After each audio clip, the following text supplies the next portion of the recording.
Menções essas que almejamos para as igrejas aqui representadas essa noite. Não interessa se são presbiterianas, se são batistas, se são todas as igrejas representadas porque fazem parte do grande corpo de Cristo, a igreja do Senhor Jesus espalhada sobre a face da terra de todas as eras. Queridos, e por que não dizer então que para essa igreja do Senhor Jesus, a chamada igreja invisível, que nós não sabemos porque ela é composta de todos os salmos, que menções seriam essas? Vejamos, queridos, quais são essas menções descritas pela palavra de Deus.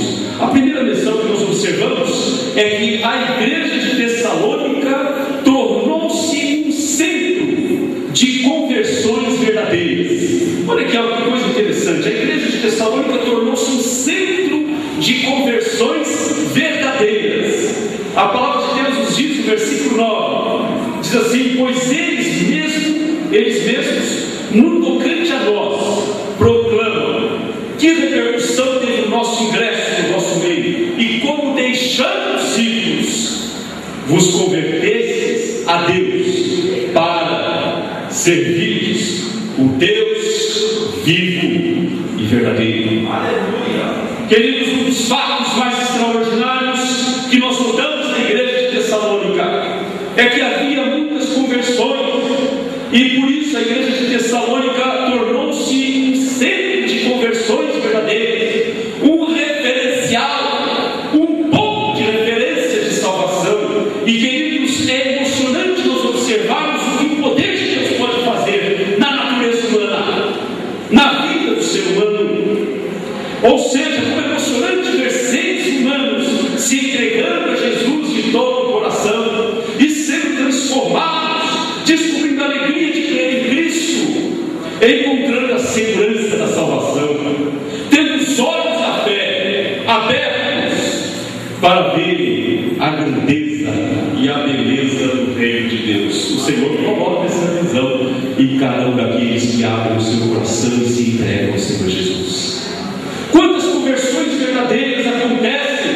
Os ídolos são abandonados, as práticas contrárias à vontade de Deus são postas de lado, surgem novos valores, surge um novo estilo de vida, com adoração, fé, disposição para servir ao Deus vivo e verdadeiro, aquele Deus que responde às nossas ansiedades, aquele Deus que responde às nossas orações.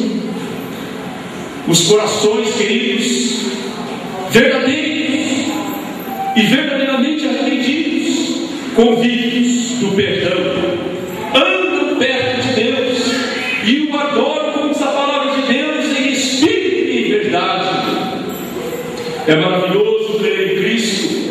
É como diz o antigo hino, e eu gosto de antigos hinos. Alguns aqui, como o pastor disse, quando começam a cantar, assim, quando o pessoal da velha guarda, começamos a ressuscitar alguns cantos lá no fundo do baú, né? Os mais novos já começam a dar risada, a fazer gozações, porque estamos tirando aquelas canções que há muito já não se cantam mais, né? Mas são hinos interessantes. Olha só o que diz essa parte da poesia deste hino: que delícia é crer em Cristo, em seu nome confiar, aceitar os seus ensinos e das promessas desfrutar.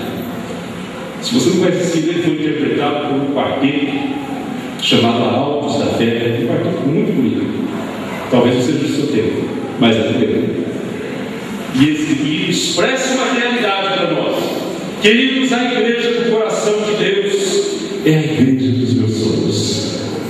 A igreja do coração de Deus é a igreja dos meus sonhos. Queremos que a igreja presbiteriana de Sarandi seja a igreja do coração de Deus. Amém. Queremos que a igreja presbiteriana da Vila Operária seja a igreja do coração de Deus. Amém. Queremos que a igreja presbiteriana de Mandaguari, a igreja presbiteriana central, a quarta igreja presbiteriana de Maringá, a igreja presbiteriana Videira, enfim, as igrejas aqui presentes, a igreja batista renovada, missionária